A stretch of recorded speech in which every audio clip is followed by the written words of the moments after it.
Guys, and welcome to today's video. Now, I often get asked the question, what is the perfect business model? So I thought I would bring up the whiteboard and kind of break it down to you guys. And this information isn't coming from me in terms of what makes the perfect business model. This is information I got from a book on Charlie Munger and Warren Buffett. And in case you don't know who they were once the richest men alive. And they're the founders of Berkshire Hathaway, which invests in companies, and they're seeing like a 2 billion % return. So it's coming from a very reputable source in terms of the key core components that they look for in what makes a very good business. So I'm basically just going to outline it for you guys, and we'll come up with a perfect business as a result of it. So the first thing that they look for is they need to make sure that it's actually unique. So what you're selling is unique, because if you're just offering the same as everyone else, you're not going to be generating any sales at all. So essentially, the business needs to be or have a unique element to it. And it also needs to be expensive. So when I say expensive, it means it sells for a lot. So whatever it is you're selling, you can charge high prices for it. And it needs to be cheap to produce. Okay, so it costs a penny to produce, and then you can sell it for $1, and you're going to be making a lot of money with them high profit margins. As well as that, it also needs to be habit forming. It's another thing that was outlined in the book. Habit forming, and the final thing is scalable. Okay, so they're the 5 key components of what makes a perfect business. So it has to be unique to the market. It needs to be able to sell for a lot. You need to be able to produce it for very cheap. It needs to be habit forming, and it needs to be scalable. So they're very interesting actual, metrics or, stuff that they look for in a business. And I've come up with the perfect business as a result of this. So essentially, the business is OnlyFans, more particularly running an OnlyFans agency, because it tackles all of these elements. So not only is it scalable, but it's actually what you're selling is habit forming. So essentially, the product that you're selling is it's a product that guys are going to be coming back for. They're constantly coming back for pictures. It becomes ingrained in their day. It becomes a habit. They're constantly going back to the OnlyFans platform. So again, it's habit forming. It's very scalable because you can sign lots of models and you can sell a lot of their content.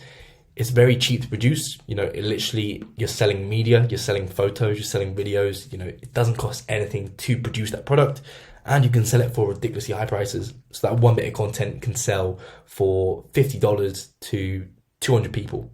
So it's very cheap to make, and you can sell it for tons and tons of money.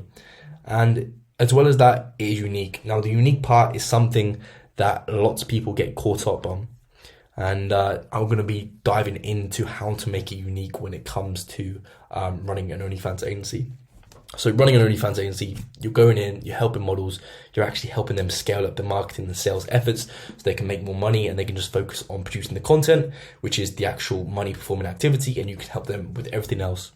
So essentially, the actual OnlyFans itself has all of these elements ticked. Okay. OnlyFans is scalable, but also you can sign up multiple models as an agency.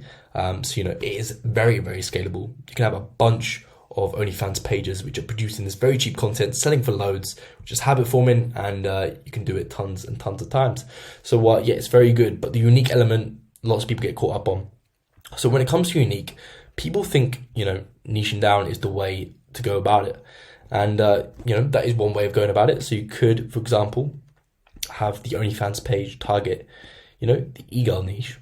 Sorry for my handwriting, it's going to be shocking. You can target the e-girl niche. So you're a little bit unique, but is the e-girl niche really that unique? Because you're going to have tons and tons of other creators actually promoting in this niche, which makes you no longer unique to the market. You could, for example, do a different niche. You could do the girl next door. Let's do GND for short. So girl next door, that's another niche. Again, it's not very unique. You have quite a few models in these sorts of categories. Lots of models who are doing e-girl, lots of girls who are doing models who are doing girl next door.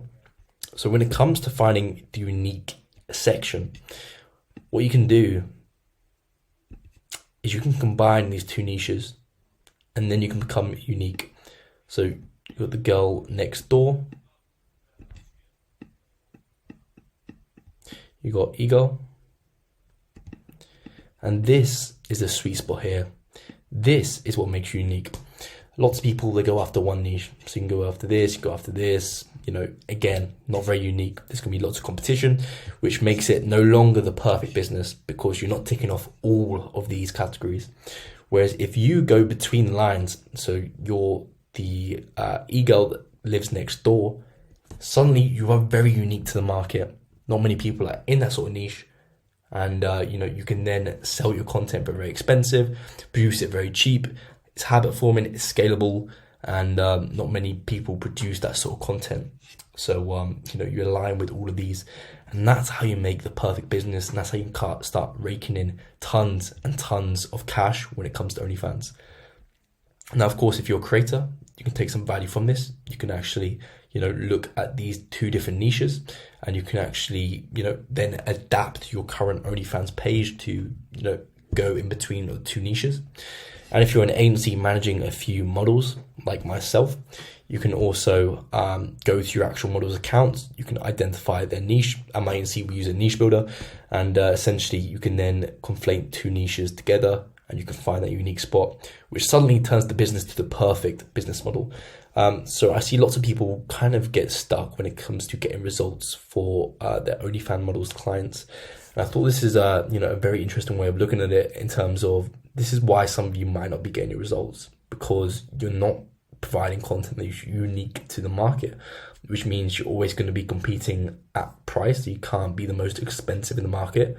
You're going to be commoditized, and essentially you're going to be having to reduce your price to compete with other people, because, you know, the person looking at your content is going to be like, well, you produce the exact same sort of content as this person, so I might as well go to this person because their price is $1 cheaper, you know?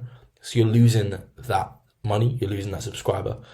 Whereas when you become, you know, in your own little category, then it becomes very interesting.